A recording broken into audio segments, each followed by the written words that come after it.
अस्सलाम वालेकुम दोस्तों। मेरी आज की वीडियो उन पेरेंट्स के लिए है जिनके बच्चे टीन एजर्स हैं।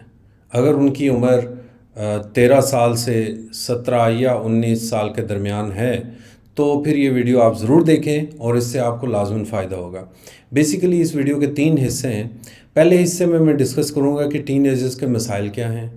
दूसरे हिस्से में मैं उन मसाइल से निकलने का हल बताऊंगा और तीसरे हिस्से में मैं पेरेंट्स के लिए बताऊंगा कि वो उनकी रिस्पॉन्सिबिलिटी बीइंग पेरेंट क्या है।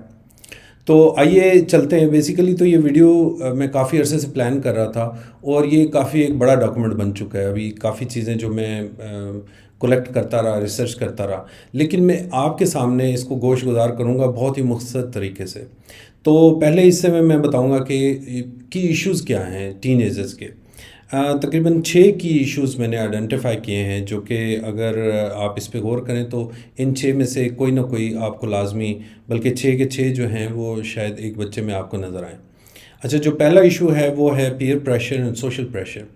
जो बच्चों के ऊपर जो सबसे ज़्यादा प्रेशर होता है टीनेजर के बच्चे के, वो सोशल प्रेशर होता है या बड़ों का प्रेशर होता है या अपने सिबलिंग्स का प्रेशर होता है। प्रेशर क्या है बेसिकली कि जो स्टैंडर्ड्स के हैं, जो हमारे स्टैंडर्ड्स माशरे ने स्टैंडर्ड्स तय कर लिए हैं, उसमें आपकी अपीयरेंस है, उसमें आपकी एकेडमिक जो है वो परफॉर्मेंस है, उसमें आपका जो इखलाकियात है, आपका उठना बैठना, ये सारा कुछ सोशल प्रेशर में आ जाता है। अब जो बच्चा जो नेचुरल तरीके से एक्ट करता है, तो वो जब सोशल कन्फर्मिटी की तरफ जाता है कि जो लोग दूसरे कर रहे हैं वैसे ही मुझे करना चाहिए, क्योंकि अगर मैंने वैसा ना किया तो मुझे सोशल एक्सक्लूजन का शिकार होना पड़ेगा।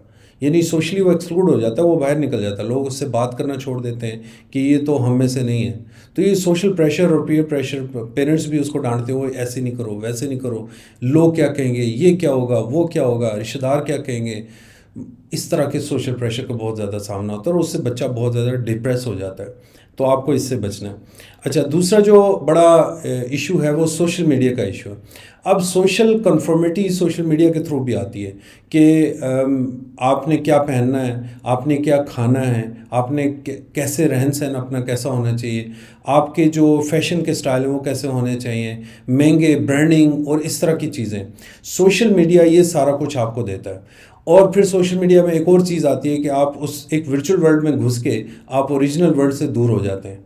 आप सोशलाइज करते करते सोशल लाइफ में जाते जाते वो एक वर्चुअल सोशल लाइफ में घुस जाते हैं, जो जहाँ पे बेसिकली सारा कुछ वर्चुअली होता है, फिज़िकली कुछ भी नहीं होता। और ये जो सोशल कन्फर्मिटी है वो सोशल मीडिया में तो उसको लाइक्स मिल रहे होते हैं, सब कुछ हो रहा होता है, वो इंटरेक्ट कर रहा होता है, लेकिन बच्चा जब रियल लाइफ में बाहर निकलता है, प्रैक्टिकली बाहर निकलता है, तो उसे पता चलता है कि तो इंटायरली डिफरेंट वर्ल्ड है।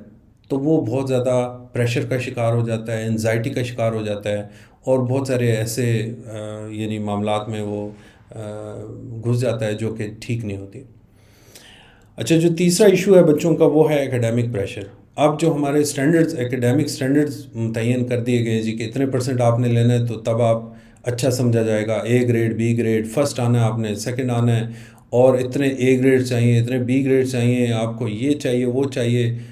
तो ये जो रेस है एक दूसरे से मुकाबले की एकेडमिकली, ये बहुत ज़्यादा बच्चे को प्रेशराइज कर देती है और उसका जो नेचुरल वो जो टैलेंट है वो दब जाता है। अब एक बच्चा जो है वो ड्राइंग में बहुत अच्छा है लेकिन वो मैथ में अच्छा नहीं है, तो अब मैथ में अगर उसके कम नंबर आए तो वो क्लास में बड़ी एम्बेरसमेंट फील करेगा। पेरेंट्स दूसरे पेरेंट्स के सामने बड़ा एम्बेरस फील करते हैं, हालांकि इसमें कोई एम्बेरसमेंट नहीं है। उन्हीं का बच्चा किसी और सब्जेक्ट में बहुत अच्छे नंबर ले रहा होता है, अगर वो उस सब्जेक्ट में अच्छा परफॉर्म नहीं कर रहा तो उसका शौक नहीं है, उसको थोड़ा सा गाइड कर दें। तो हमारे यहाँ एग्ज़ाम भी रटे वाले एग्ज़ाम है। आपको पता है कि आपने किताब रटा मारा और पास हो गए, तो आप बच्चे की जो है वो स्ट्रेंथ नहीं देखते, उसका शौक़ नहीं देखते, लेकिन उसको बस घुसेड़ देते हैं। हमारे यहाँ आपको पता ही है कि पेरेंट्स कहते हैं कि तूने ये काम करना है, ये इस सब्जेक्ट को पढ़ना है, ये इस फील्ड में जाना है, तूने इंजीनियरिंग करनी है, तूने मेडिकल करना है, तूने कंप्यूटर साइंस करना है। तो इस तरह की जो चीज़ें हैं वो बहुत ज़्यादा एकेडमिक प्रेशर में आती हैं। अच्छा, जो चौथा पॉइंट है वो पॉलिटिकल एंड रिलीजियस एक्सट्रीमिज़म का है। अब हमारे यहाँ आपको पता है कि पॉलिटिकली और रिलीजियसली इतना ज़्यादा एक पोलराइजेशन है कि आप बच्चे को समझ नहीं आती वो क्या करे। अगर एक बंदे को किसी पॉलिटिकल पार्टी को कोई फॉलो कर रहा है तो बिल्कुल ब्लाइंडली फॉलो कर रहा है, ठीक है, और वो देखा देखी वो बच्चे उसका शिकार हो जाते हैं। इसी तरह अगर रिलीजियसली उसको बहुत ज़्यादा एक्सट्रीमिज़म की मतलब कि वो तरफ धकेल देते हैं और वो उससे बच नहीं पाता, तो रिलीजियस फैक्टर बहुत ज़्यादा है और फिर ऊपर से पॉलिटिकल फैक्टर बहुत ज़्यादा है। तो बच्चे को आपने मॉडरेट रखना है, बिल्कुल मीडियम स्टाइल में, उसको आपने जो है वो इन चीज़ों से बचाना है, वरना वो बहुत ज़्यादा स्ट्रेस में चला जाएगा। जो पांचवा पॉइंट है वो उसकी कंपनी के बारे में है कि चिल्ड्रन की कंपनी कैसी है उसकी। आपने इस पे थोड़ा सा उसको गाइड भी करना है, उसको थोड़ा सा उस पर नज़र भी रखनी है कि उसके जो दोस्त हैं वो कैसे हैं। ये आप उसी सूरत में कर सकते हैं जब आप उनसे मिलेंगे। तो जो कंपनी है उसकी, अगर वो ड्रग यूजेज करते हैं, वो ड्रग यूज़ करते हैं, या फिर वो किसी गलत हरकत में मुब्तला हो जाते हैं, तो आपका बच्चा भी उनकी देखा देखी उसी चीज़ में चला जाएगा। तो उसकी कंपनी बहुत ज़्यादा मैटर करती है, जो उसको एक किस्म का वही पीयर प्रेशर में आ जाता है कि वो अपने जो आसपास उठते बैठते जिन लोगों के साथ वो बच्चा आपका उठता बैठता है, तो वो उसी कंपनी का होके रहेगा और उस कंपनी में रहते हुए वो उसका शिकार हो जाएगा, जो कि उसकी कंपनी भी जैसी है। वो कहते हैं ना कि man is known by company he keeps. तो इस तरह की ये मिसाल है कि जो बच्चा है वो कंपनी के रंग ढल जाता है। जो छठा पॉइंट है वो जेंडर डिस्क्रिमिनेशन का है। तो आपने ये ध्यान रखना है, ये देखना है कि वो जेंडर डिस्क्रिमिनेशन का शिकार तो नहीं हो रहा, क्योंकि बच्चे जो हैं वो उनको समझ नहीं आती कि वो जेंडर डिस्क्रिमिनेशन है क्या। ठीक है, तो आपने जो discrimination on the basis of his और हर जेंडर, ये आपने ख्याल रखना है और बच्चे को थोड़ा सा आपने अवेयर भी करना है कि वो उसको आइडेंटिफाई कर सके कि वो जेंडर डिस्क्रिमिनेशन का शिकार तो नहीं हो रहा, और अगर हो रहा है तो उसमें बहुत ज़्यादा उसमें बुलिंग भी आ जाती है, उसमें और बड़ी चीज़ें आ जाती हैं, जिसमें यानी कि वो बच्चा बेचारा दब के और बहुत ही पीछे रह जाता है। और ये जो स्पेशली आप किसी दूसरी जगह पे सेटल करें, किसी नए शहर में जाएं, किसी नए कंट्री में जाएं, तो वहाँ पे ये चीज़ इसकी जो है ना मिक़दार कुछ ज़्यादा ही होती है। तो आप बच्चे को थोड़ा सा टीच करें, उसे थोड़ा सा ये चीज़ें सिखाएं कि उसको पता चले कि वो जेंडर डिस्क्रिमिनेशन का शिकार हो रहा है या नहीं हो रहा। अच्छा, अब आते हैं दूसरे सेक्शन की तरफ कि आप उसको कैसे हेल्प करें इन चीज़ों का सामना करने के लिए, तैयार कैसे करें उसको। उसके लिए मेरे 6 पॉइंट्स अगेन उसके बारे में भी हैं। सबसे जो पहला पॉइंट है वो बहुत ही इंपॉर्टेंट है, वो है कम्युनिकेशन, कम्युनिकेटिव विद चिल्ड्रन। हमारे यहाँ जो जेंडर जो एक कम्युनिकेशन गैप है पेरेंट्स और बच्चों के दरमियान, ये बहुत ज़्यादा है। बच्चे जो हैं वो पेरेंट्स से बात नहीं करते और पेरेंट्स भी उनको इनक्रेज नहीं करते कि उनके साथ कंटिन्यूसली कम्युनिकेट करें। तो कम्युनिकेशन बहुत बड़ा फैक्टर है जिससे आप उनकी स्ट्रेस को अंडरस्टैंड कर सकते हैं, उनकी रीज़न को जान सकते हैं कि वो क्यों स्ट्रेस में हैं और उनके इश्यूज़ क्या हैं। ठीक है, तो ये आपने कम्युनिकेशन जो है ये एक कंटिन्यूसली रखनी है उनके साथ और इसको बिल्ड करते रहना है।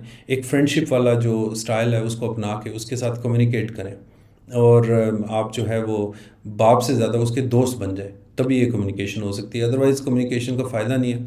अगर आप बहुत ज़्यादा सख्त गिर किस्म के बाप या माँ हैं तो वो आपसे कम्युनिकेट तो कर लेगा, लेकिन वो अपने प्रॉब्लम्स आपको बताएगा नहीं, शेयर नहीं करेगा, ये शेयर नहीं करेगी। तो इससे बेहतर ये है कि आप उसको कम्युनिकेशन करें, वॉक करें उसके साथ चिल करें, टाइम गुजारें। तो वो बच्चा आपको लाजमी कुछ ना कुछ आपसे हिदायत लेगा, गाइडेंस लेगा और बात करेगा और अपने इश्यूज़ को डिस्कस करेगा। कम्युनिकेशन बहुत इंपॉर्टेंट वो है। अच्छा, दूसरा जो पॉइंट है वो setting limits by negotiating with them. Setting limits का ये मतलब है कि आप हर चीज़ की एक लिमिट रखें। मसलन वो खेल कूद का कोई टाइम है तो उसके लिए आप ये रखें कि आपने खेल कूद इतने बजे से इतने बजे तक रखना है। एक अच्छा सा टाइम टेबल उनके साथ नेगोशिएट करके उनकी मर्ज़ी का बनाएं कि वो क्या चाहते हैं, किस टाइम पे उनको पढ़ना अच्छा लगता है, किस टाइम पे उनको खेलना कूदना अच्छा लगता है, किस टाइम पे वो सोशल मीडिया यूज़ करें, किस टाइम पे वो टीवी देखें, मूवी देखें, ड्रामा देखें, जो भी उन्होंने करना है। तो ये एक लिमिट आप सेट कर रहे हैं। हर चीज़ की एक लिमिट है कि आपने बाहर कब जाना है, दोस्तों के साथ कब जाना है, और आपने रात को देर तक बाहर नहीं रहना। ये सारी लिमिट्स आप उनके साथ डिस्कस करके, नेगोशिएट करके सेट कर सकते हैं, और बड़े आराम से बच्चा इतना भी वो नहीं होता लिटरेचर कि वो आपकी बात नहीं मानेगा। आप सख्ती की बजाय अगर नरमी से भी उससे अच्छे तरीके से भी नेगोशिएट करेंगे तो कोई मसला नहीं होता। अच्छा, इसमें एक और जो तीसरा पॉइंट है वो इसी के साथ मिलता जुलता है। वो है कि आप बच्चे को इनकरेज करें कि वो एक्स्ट्रा करिकुलर एक्टिविटीज़ में पार्टिसिपेट करे, हिस्सा ले। चूँकि जो एक बच्चा है जो बहुत ज़्यादा पढ़ाई में भी बहुत ज़्यादा घुस जाता है और बहुत ज़्यादा उसमें डूब जाता है किताबों में, वो भी उसकी मेंटल हेल्थ के लिए ठीक नहीं होता। और फिज़िकल हेल्थ तो उसकी डिस्टर्ब होगी ही होगी, उसकी मेंटल हेल्थ भी बहुत ज़्यादा डिस्टर्ब हो जाएगी, क्योंकि अगर वो एक्स्ट्रा करिकुलर एक्टिविटीज़ नहीं करेगा, वो हर वक्त पढ़ाई करता रहेगा, उसको बिल्कुल कम्युनिकेशन स्किल्स नहीं आएंगी, उसकी जो सोशलाइजिंग की स्किल्स हैं वो भी बिल्कुल बैठ जाएंगी। तो ये आपने बहुत ज़्यादा उसका ख्याल रखना है कि उसको एक्स्ट्रा करिकुलर एक्टिविटीज़ जिसमें स्पोर्ट्स भी आ जाता है, डिबेट्स आ जाती हैं, उसमें तकरीर आ जाती है, उसको नाच सिखा दें, उसको थोड़ा गाना सिखा दें, उसको तकरीर करना सिखा दें, तो कुछ भी सिखा दें, और उसके लिए बहुत अच्छी चीज़ है खेल कूद और इस तरह की एक्स्ट्रा एक्टिविटीज़ के लिए। अच्छा, इसमें जो चौथा पॉइंट है वो ये है कि बच्चे बहुत ज़्यादा स्ट्रेस लेते हैं अपने फ्यूचर को लेके, तो आपने बच्चे की हेल्प करनी है कि उसके लिए राइट पाथ को चूज़ करने का, उसकी चॉइस का उसको तरीका बताना है कि आप कैसे एक अच्छा राइट डिसीजन लें अपने फ्यूचर के बारे में, कि आपने किस फील्ड में जाना है, क्या करना है बड़े होके। तो ये नेगोशिएशन से, कम्युनिकेशन से आ सकता है कि बच्चे को आप रियलाइज़ कराएं कि उसका शौक़ क्या है, वो किस चीज़ को पसंद करता है और किस चीज़ पे ज़्यादा टाइम गुजारता है, और ऐसी चीज़ आइडेंटिफाई करें जिस पे जब वो बैठता है, जो टाइम गुजारता है, तो उसे वक्त का अंदाज़ा ही नहीं होता और वो डूब जाता है उसमें।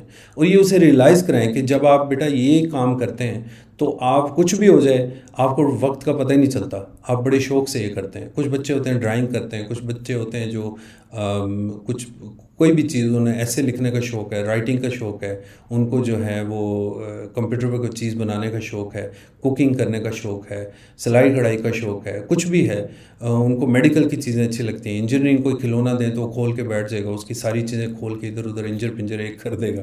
तो इस तरह की चीज़ें जो हैं वो बच्चे को रियलाइज़ कराएं, उसको आइडेंटिफाई कराएं कि बेटा ये देखो, ये आप इसमें आप जब बैठते हो तो ये बहुत ज़्यादा शौक़ से आप ये काम करते हो, तो ये आपके लिए इससे मिलता जुलता अगर आप कोई फ्यूचर अपना पाथ बनाएं तो ये आपके लिए बहुत अच्छा होगा, क्योंकि आपका ये शौक़ है।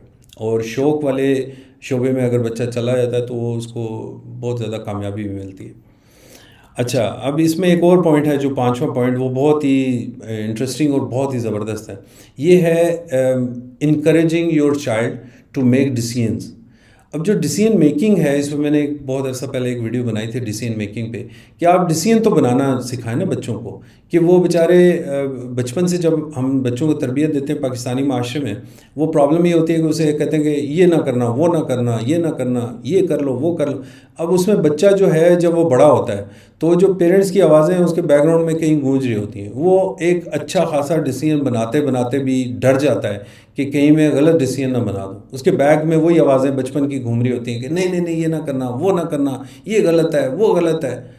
तो ये बच्चे को बचपन से ही आप डिसीजन बनाना सिखाएं, डिसीजन मेकिंग पावर उसकी स्ट्रॉन्ग करें, उसे कहें बेटा आप डिसीजन बनाओ, मैं अभी आपके साथ हूँ, और जो अगर कुछ नुकसान भी होता है तो मैं कवर कर लूँगा, डोंट वरी। आप डिसीजन तो बनाओ ना, डिसीजन बनाओगे तो पता चलेगा कि वो गलत है या सही है, ठीक है। तो वो गलत सही वाली उसमें उसको ना डालें, उसे कहें डिसीजन बनाओ, जो होगा फिर देखा जाएगा, ठीक है। तो डिसीजन मेकिंग की पावर उसके अंदर आपको बिल्ड करनी है, डेवलप करनी है, जो कि ये बहुत सारे मसाइल का हल है, ठीक है, ये आपने करना है। अच्छा, जो आखिरी पॉइंट है इसमें, वो है getting involve with the community. आप कम्युनिटी के साथ उसको लेके जाएं और उसमें इन्वॉल्वमेंट उसकी करें, बहुत सारी चीज़ों से वो बच जाएगा। दूसरा ये कि जब वो घुले मिलेगा, दूसरों के एक्सपीरियंसेस से वो खुद सीखेगा। स्कूल में तो एक लिमिटेड माहौल होता है, लेकिन कम्युनिटी के अंदर जो है थोड़ा सा रिलैक्स माहौल होता है, वो लिमिटेड नहीं होता। वो आप उससे खुल के बात कर सकते हैं, रिश्तेदारों से, दोस्तों से, आपके दोस्तों से वो बच्चा मिलता है, वो उसको गाइड करते हैं, फिर इसी तरह आपके दोस्तों के बच्चों से वो मिलता है, फिर अपने रिश्तेदारों के बच्चों से, रिश्तेदारों से, डिफरेंट लोगों से मिलके उसे डिफरेंट एक्सपीरियंसेस होते हैं। फिर कम्युनिटी वर्क का उसको होता है, एक दूसरे के साथ कैसे इंटरेक्ट करना है, कम्युनिटी के लिए कैसे काम करना है, दूसरों के लिए कैसे काम करना है। ये उसकी सेल्फिशनेस जो है वो कम करेगा, पार्टिसिपेशन को इनक्रेज करें, उसके सेक्रीफाइस करने की जो है वो आदत, शेयरिंग की आदत डालें उसको, कि शेयर करें लोगों के साथ चीज़ें, बिल्कुल वो सेल्फिश ना बन जाए इस मामले में। तो कम्युनिटी में जब आप उठे बैठेंगे तो उसको इन्वॉल्व करेंगे तो बहुत सारा उसको फ़ायदा होगा। ये 6 पॉइंट्स है कि आप कैसे उसकी हेल्प करें उन चीज़ों से निकलने के लिए, स्ट्रेस से निकलने के लिए। अच्छा, अब एक जो क्रूशल पॉइंट है इसमें, आप ये सारा कुछ तो उसके लिए कर रहे हैं, लेकिन आप ख़ुद से अपने अंदर नहीं झांक रहे कि आप कैसे हैं बीइंग पेरेंट। तो आपकी अपनी भी कुछ रिस्पॉन्सिबिलिटीज़ हैं जो कि आपको देखनी है, और इसमें शर्म वाली कोई बात नहीं है, क्योंकि हर इंसान गोद से गोर तक, कब्र तक सीखता ही रहता है, और सीखने की कोई हद नहीं होती। तो इंसान कोई परफेक्ट नहीं होता, वो कुछ ना कुछ जो है ना इम्प्रूवमेंट उसमें चलती रहती है। परफेक्शन की हद तक जाते जाते मेरा नहीं ख्याल कि वो बंदा मर ही जाता है। तो इसमें कुछ पॉइंट्स मैं आपको बताना चाह रहा हूँ कि अगर आप ये अपने अंदर पैदा कर लें तो आपका बच्चा बहुत अच्छा और सक्सेसफुल बच्चा बन के निकलेगा। अच्छा, इसमें मेरे पास 5 पॉइंट्स हैं टोटल। पहला है बी अ रोल मॉडल।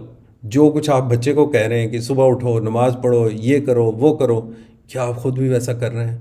मतलब बहुत सारे पेरेंट्स हैं मैंने देखे हैं कि वो खुद सिगरेट पीते हैं, लेकिन बच्चे को मना कर रहे होते हैं, वो सिगरेट ना पीना, सिगरेट बुरी चीज़ है। तो बच्चा दिल में सोचता होगा यार बाप मेरा सिगरेट पीता है और मुझे जो है वो सिगरेट से मना कर रहा है, मतलब बुरी चीज़ है तो ख़ुद क्यों नहीं छोड़ देता? ठीक है। तो ये तो खैर बहुत ही मैंने एक्सट्रीम की एग्जांपल आपको दे दी है स्मोकिंग की, लेकिन आपने इसमें बहुत ज़्यादा ध्यान रखना है कि आपने अपना रोल मॉडल बनना है। बिल्कुल जैसा आप यानी चाहते हैं कि आपका बच्चा बने, आप रोल मॉडल बन के उसको दिखाएं कि ये मैं हूँ। आप उसे पढ़ाई का कहते हैं तो अच्छे पढ़े लिखें, पहले से ही आप अपनी पढ़ाई को एक्सटेंड करें, थोड़ा सा और सीखने की कोशिश करें। अगर आप कोई हेल्दी एक्टिविटी में जिम जाते हैं तो आप जिम जाएं, बच्चे को रोल मॉडल बनाएं कि मैं डाइट अच्छी रखता हूँ, मैं सेहत का ख्याल रखता हूँ। सुबह उठाना है बच्चे को तो आप ख़ुद भी सुबह उठें, नमाज़ पढ़ानी है बच्चे को तो ख़ुद भी नमाज़ पढ़ें। तो इस तरह नहीं होता कि आप उसे ही ऑर्डर देते रहें और वो आप खुद से ना करें। तो ये आपको थोड़ा ख्याल रखें। अच्छा, बी पेशेंट, बहुत सुकून से आपने बात करनी है, गुस्सा नहीं करना, और अच्छे तरीके से जो है वो बच्चों के साथ डील करना है। कि कई लोग होते हैं वो बहुत हाइपर हो जाते हैं, फ़िज़िकल हो जाते हैं, बच्चों को जो है वो वायलेंस शुरू कर देते हैं, मारपीट शुरू कर देते हैं। तो आपने ये काम नहीं करना। तीसरा पॉइंट है बी सपोर्टिव। आप सपोर्ट करें बच्चों को, हर लिहाज से उसको इनकरेज करें। अगर कोई डिसीजन बनाता है उसको इनकरेज करें। अगर वो एक काम करता है, कोई बिज़नेस करता है, कोई कुछ करता है, कोई भी आइडिया लेके आता है तो सपोर्टिव बने। उसे कहें कि ठीक है बेटा, मैं आपको सपोर्ट करता हूँ, मुझे बताएं कि मैं कैसे आपकी हेल्प कर सकता हूँ। उसको अच्छा मशवरा दें, सपोर्टिव बने। पाँचवा पॉइंट है, चौथा पॉइंट है वो be open minded. Open minded हों मतलब बिल्कुल क्लोज माइंडेड रह के भी लोग जो हैं वो बड़े प्रॉब्लम में पड़ जाते हैं।